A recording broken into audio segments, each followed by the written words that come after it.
If your church is serious about wanting to connect with new visitors, it's so important that you nail your church's Connect card. But the question is, should your church be using physical Connect cards or digital Connect cards? Well, in this conversation, we're going to weigh the pros and cons of each and help your church decide. Let's do this.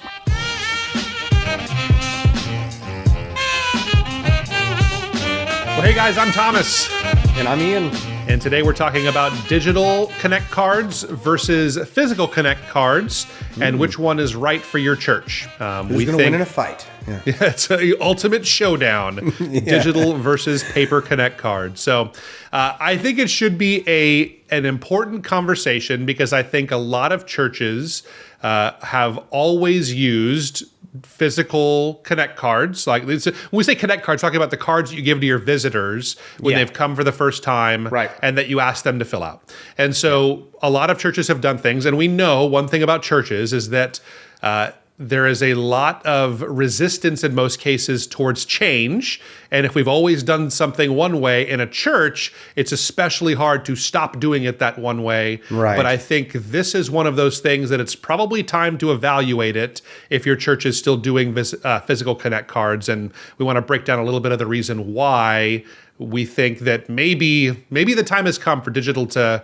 reign in this showdown here. So so let's chat, I guess, first about the whole connection process. These are the cards that we will give to visitors, like we said, and the idea behind them is you would gather some information so that you could do a better job following up, discipling, connecting with, engaging, and helping people become fully committed Christ followers and members of your church because you have their information. We all know how hard it is just showing up on Sunday for an hour and 15 minutes every week to truly engage and connect with people. So getting this information, most churches understand this is really vital today. So we want to try and weigh out the pros and cons of why it probably like how to best do it now. Like, what is the answer to that? So for years, and I have always been a relatively strong proponent of having physical Connect cards. You're giving someone an actual piece of paper that they can fill out. At my church that I pastored most recently, we had only a physical Connect card. We would give people a card and a pen if they were there for the first time. And then they would turn in that card and exchange it for a gift. And we were pretty generous. There was like a gift card and for a local coffee shop and chocolates and all kinds of stuff like that, just to give them some blessing. But it was kind of an exchange. You give us a card with your information and email. We'll give you chocolates and a free gift card to a local coffee shop. And we got a lot of responses that way. And so it worked really, really well. This was, I stepped away from that church in 2019. And I would like to think that if I was still at that church, I probably would have had a shift in my thinking on this here. So I think that that's kind of the case for physical Connect cards is that we've always done them that way. And there is something like where you can actually see a transaction take place. Right. That sometimes it's easier to make that happen. So let me ask you, at your church, what do you guys do? Do you guys have one or the other or both? Or what do you guys do at your church? I was just about to, that was on the tip of my tongue. So we have both. We still offer a physical card. We don't really push it though. We push a QR code. We push digital. And so there's a QR code on the seat back. We ask people that is our main call to action, is for people to scan that and their information that way, much easier. But for those that prefer paper, we have that option. So and with the paper, they would take it to like a communications area, or where would they go? Like what we call our connection center. They would take it there, and we still offer the gift. We offer the gift for digital too. So and for digital, is there some kind of a verification or something to get the gift with the digital, or do you know how that works, or do you just say, "Hey, I filled out the digital form, give me my gift now"? That's a good question. That part I don't know. And maybe that's just because I'm a member and I kind of don't focus on that. Why would you, right? Yeah, right. But I do know we have a way, and there's easy ways to do it. That's always been one of the hurdles that I struggled with, of going digital, is how do I like do that exchange. And I don't want to make it feel like it's a real exchange of goods or anything. Obviously, someone wants our gift and we're going to give it to them, whether we're not going to ask them to prove it or accuse them of lying about filling out their Connect card. How dare you? You just want our swag, don't you? So if you want them to not come back, do that. Yeah. Yeah, that's the right way to do that. But so let's take a second to talk about the digital, like the opportunity here for digital. So when I say digital, what this means is typically something like a QR code. I greatly prefer the QR code approach to a text approach. I know some churches will do a text, like you text a keyword to a certain number. It'll send you back another text with a link in it that'll go to a page that will then let them fill out further information in a form and some of that kind of stuff. So that's one route. I think that that's too many steps. I would prefer the QR code that you have available. I would try to make that available 24/7 in your church building. So it's probably on your announcement screen. It's probably on the seat backs in front of people. Any place you can put this QR code lets people scan it with their phone, and then they're immediately on that page. One of the rules when it comes to this kind of a transaction, we'll call it, of getting people's information, is you want to make it absolutely as simple as possible, because every step in the process is another opportunity for people to drop off and not complete it.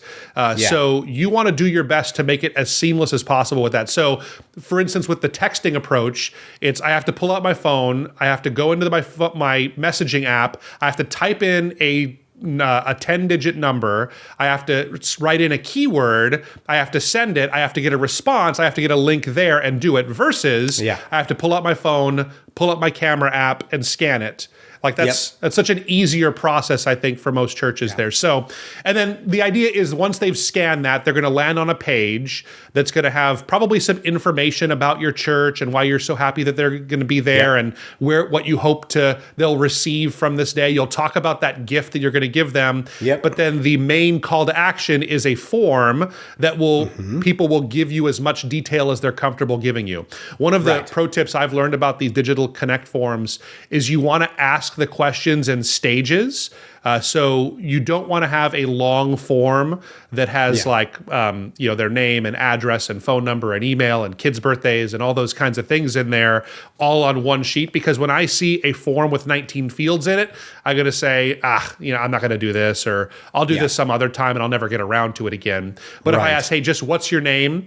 And then you click submit, and then you say, hey, what's your email address? And you hit on each step, you basically ask people to give you as much as they're willing to give you, and not do it all at once. You'll get the best results that way. So, and even if they stop after the email, it's a win. So if you get their name and email, you can still contact them. And even if you just get their name, this is a new person that wanted me to know that they were here today. So it's just one of those steps. So in my view, this has become greatly superior today to the physical Connect card. I think when executed right, and we want to talk a little bit today about the reasons for this, but I just think that there is a lot of advantages to doing it this route. I think your church is probably right, because there is still an ever-shrinking subset of people that are not going to do a digital Connect card. I think generally they would skew older and not as into tech.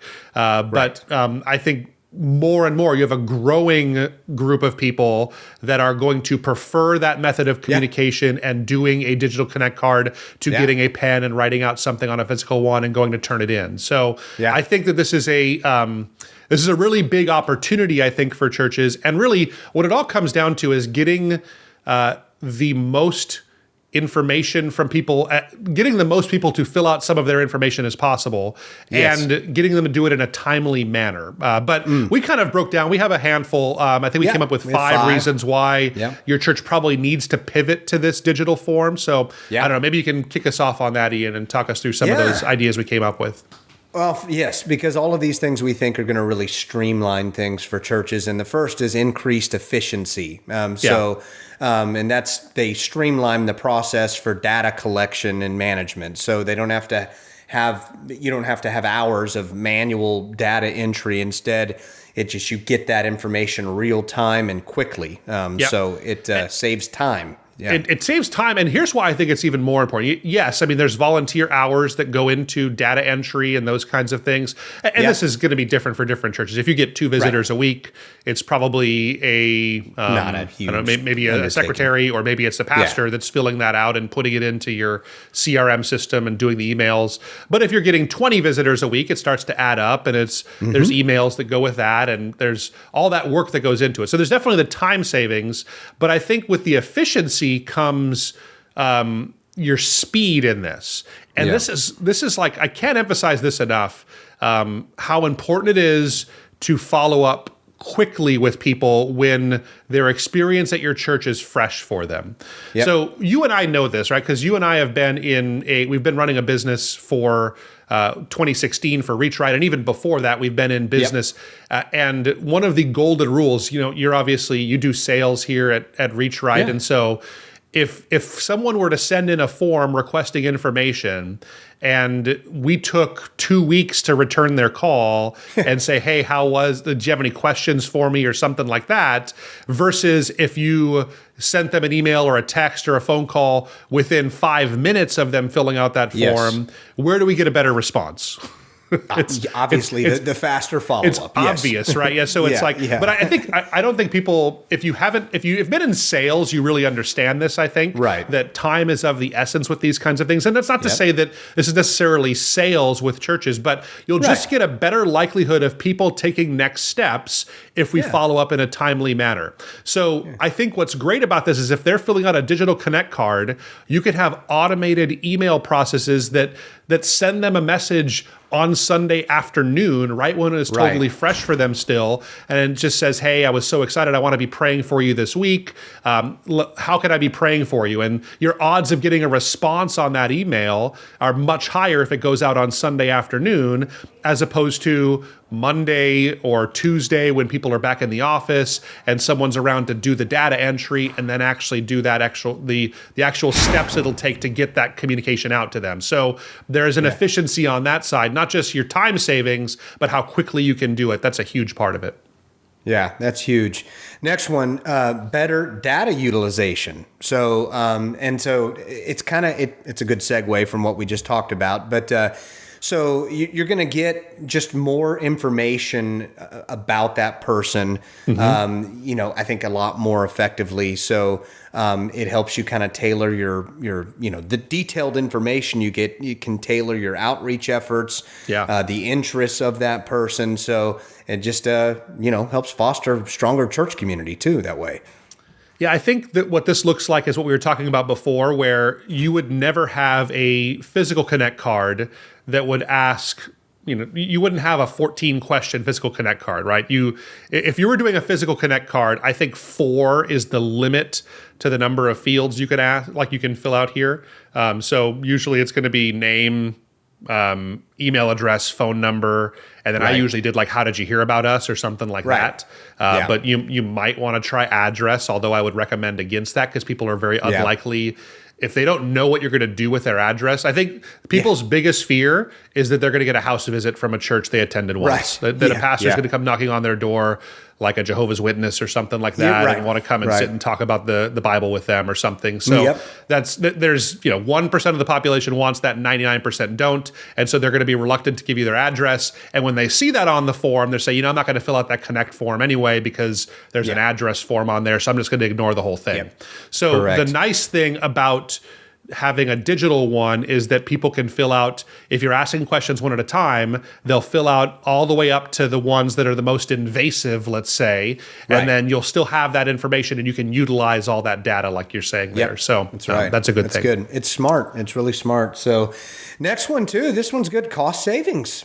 So you're reducing printing costs and storing physical stuff somewhere and handling physical cards. So always good to be able to cut costs on things. So this is negligible. I think it's not a huge cost for most churches. If you're getting 20 a week, you have to print out something. You probably want a pretty robust kind of card, not just a piece of flimsy paper that you print out on a copy machine.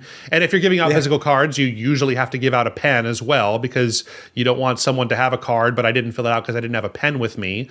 I don't usually have a pen wherever I go, so No. That would be something I would need. So Yeah. I think that this, while not an enormous cost, you're not going to be able to hire new staff because you got your physical Connect cards out. But I think the savings are maybe a couple of $100 a year, which is something that you would love to have as a church there. So I think that's a big one. Well, this one I think is a little more effective here to know is improved integration. What do we mean by that?